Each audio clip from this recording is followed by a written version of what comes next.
رسول پاک صلی اللہ تعالیٰ علیہ وسلم کا گھرانہ آج بھی جو سادات ہیں ان کا احترام کیا جائے، ان کا ادب کیا جائے، عام لوگوں کی طرح ان کے ساتھ برتاؤ نہ کریں۔ رسول پاک صلی اللہ تعالیٰ علیہ وسلم کے گھر کے نسبتوں کا خیال ضرور رکھا جائے۔ جانتے ہیں کتنی بڑی وعید بھی آئی ہے جو ان کے ساتھ برا کرتا ہے۔ ایک خاتون، بڑی کتابوں میں لکھا ہوا، ایک خاتون جو رسول پاک صلی اللہ علیہ وسلم کے خاندان سے تھیں، وہ بڑی پریشان ہو گئیں، ان کے شوہر کا انتقال ہو گیا، بچوں کو لے کر کے، چھوٹی چھوٹی بچیاں تھیں، ایک شہر میں آئیں۔ شہر میں ایک بہت بڑے رئیس تھے، وہ مسلمان، اس کے گھر آئیں، اس سے کہا کہ میں نے اپنی بچیوں کو مسجد میں ٹھہرایا ہے اور میں رسول پاک صلی اللہ علیہ وسلم کے خاندان سے ہوں، میں حضور کی آل میں سے ہوں، میری کچھ مدد کر دو میری بچیوں کے لیے۔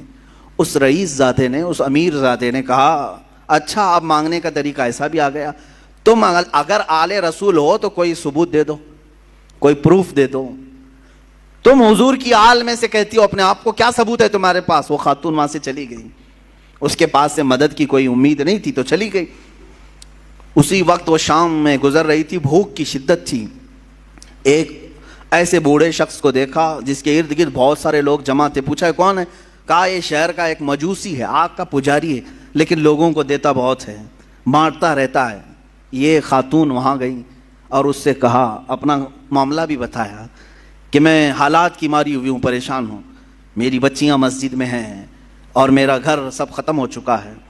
تو اس مجوسی شخص نے اتنا سنا تو فوراً اپنے گھر سے عورتوں کو بلوا کر کے کہا، جاؤ اس خاتون کی بچیاں جو مسجد میں ٹھہری ہیں عزت سے انہیں لے آؤ، اپنے گھر میں مہمان بناؤ۔ اور یہ خاتون کہتی ہے کہ یہ محمد صلی اللہ علیہ وسلم کی آل میں سے، ان کی عزت ہونی چاہیے۔ وہ تھا مسلمان نہیں تھا، عزت کیا، گھر میں ٹھہرایا اور خاتون کو اپنے گھر مہمان بنایا، ان کی خاطر تواضع کی۔ اب سنیں، رات ہو گئی، رات کے وقت یہ جو رئیس زادہ تھا، امیر زادہ تھا جو مسلمان تھا، اس نے خواب میں دیکھا قیامت کا منظر قائم ہے، حساب کتاب ہو رہا ہے، اور اسی وقت رسول پاک صلی اللہ علیہ وسلم تشریف لایا ہے۔ تو یہ رئیس زادہ فوراً حضور کی بارگاہ میں حاضر ہوا کہ آقا میری شفاعت فرمائیں۔ حضور پاک صلی اللہ علیہ وسلم نے فرمایا کیوں شفاعت کی جائے؟ کہا کہ آقا میں آپ کا امتی ہوں، آپ کا چاہنے والا ہوں۔ میرے آقا نے فرمایا کیا ثبوت ہے تمہارے پاس؟ میرے امتی ہونے کا کیا ثبوت ہے تمہارے پاس؟ وہاں کیا پیش کرتا؟ پروف پوچھنے والے، دلیلیں پوچھنے والے۔ حضور پاک صلی اللہ تعالیٰ علیہ وسلم نے جب یہ ارشاد فرمایا تو وہ لاجواب ہوا اور رونے لگا کہ آقا مجھ سے آپ اعراض نہ فرمائیں، مجھ سے آپ ناراض نہ ہوں۔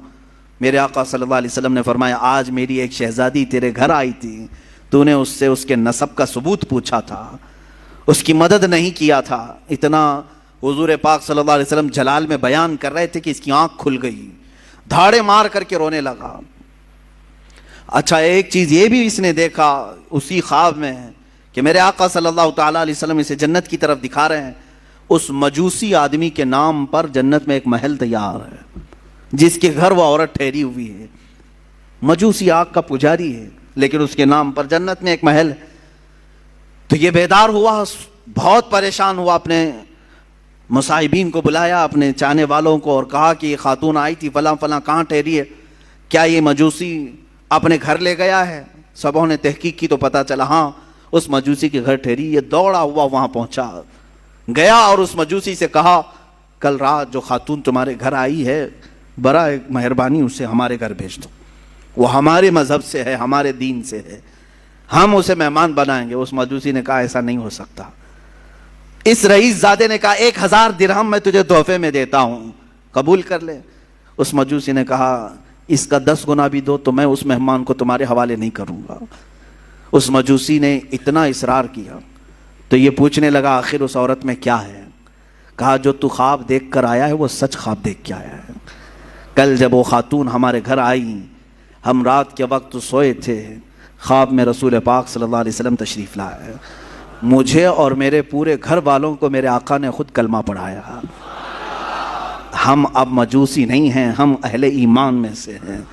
رسول پاک صلی اللہ علیہ وسلم نے ان کی آل میں سے ان کی ایک شہزادی کی عزت پر اتنا بڑا انعام دیا کہ ہمیں دائرہ ایمان میں لایا، اور پھر میرے آقا نے اشارہ کر کے بتایا کہ اے فلاں کل تو اٹھے گا تو جنت میں مولا تیرے لیے فلاں محل تیار رکھے گا، میرے آقا کی یہ بشارت میں نے سنی اور تجھے پھٹکارتے ہوئے بھی میں نے خواب میں سنا، تو نے جو دیکھا وہ سچ دیکھا ہے۔ عزیزان گرامی وقار، وہ روتے گڑ گڑاتے واپس چلا آیا۔